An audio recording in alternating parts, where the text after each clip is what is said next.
This is WYMT Mountain Sports, your home for the Kentucky Wildcats and local high school sports.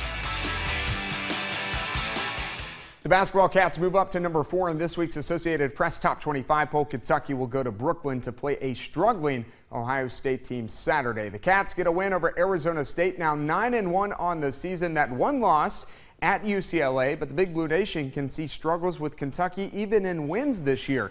With just a 1-point lead going into halftime of the Arizona State game, UK needed a strong second half to win.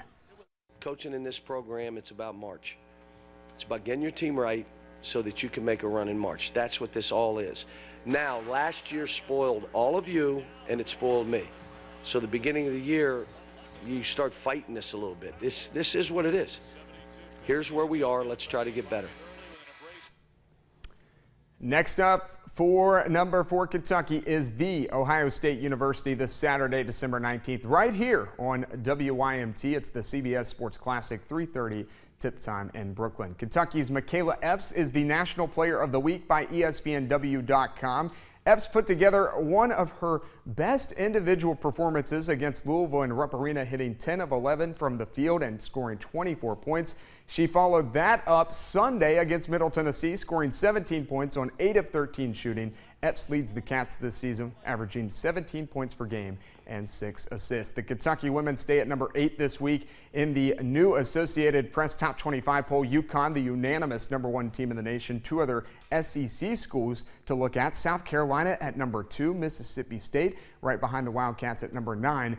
Duke, which is Kentucky's next opponent this Sunday, is ranked 13th. Union senior forward Lydia Nash scores her 1,500th point this past Saturday. She now has 1,509 points in her career, and she is the Appalachian Athletic Conference Player of the Week. Nash averaged 17 points and 13 rebounds in 2 games for the Bulldogs last week. She now has 4 double-doubles on the season, which is second most in the AAC. Staying in Barberville, Tyler Brock, head coach of the Union men's soccer team. He is the National Soccer Coaches Association of America Coach of the Year. He coached his Bulldogs to a win in the AAC tournament, first in program history. Now 13 seasons under his belt, Brock and the Dogs went 17-2 and 4 overall with the first round win in the NAIA National Tournament, which you saw right there. One football Cat makes the Associated Press All Southeastern Conference team, and that is Cory Johnson. Johnson makes the second team All SEC defensive team. He led all SEC defensive linemen in tackles with 67 this season, 8 tackles for loss, 2 sacks, 1 interception, and a fumble recovery.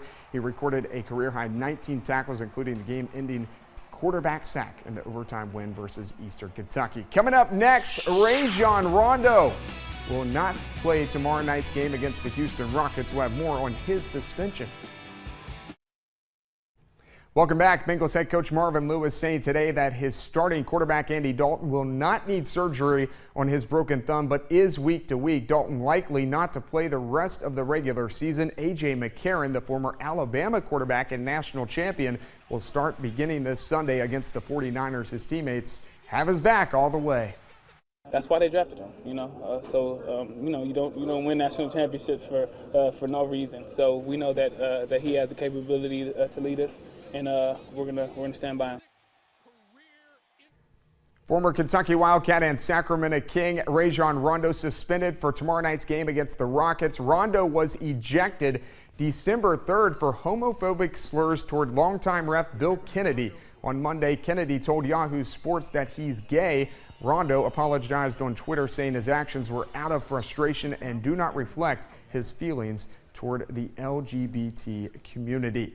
A doubleheader for this week's WYMT Appalachian Wireless Games of the Week. Harlan at Harlan County. It's a Mountain Top 5 matchup on the girls' side as the 3rd-ranked Lady Dragons take on the 5th-ranked Lady Black Bears. The girls tip off at 6, followed by the boys at approximately 7:30 p.m. You can watch both of these games live on this TV and WYMT.com. First time this season, we actually re-ranked the girls and boys Alice Lloyd College Mountain Top 10 rankings. Here they are. First up, the girls, Breathitt County, the unanimous number 1 team in the Mountains, followed by Knott Central, Harlan, the Lady Dragons there at number 3, Johnson Central and Harlan County. And then you see Pulaski County, the Lady Maroons cracking the top 10 this week. To the boys, still on top, the undefeated Clay County Tigers, big win over Ballard this weekend. South Rural at number 2. Lawrence, Perry, and North Rural round out the top 5. Barberville jumps into the Mountain top 10 as Shelby Valley falls out of the Mountain top 10. That's sports. We'll be back after this.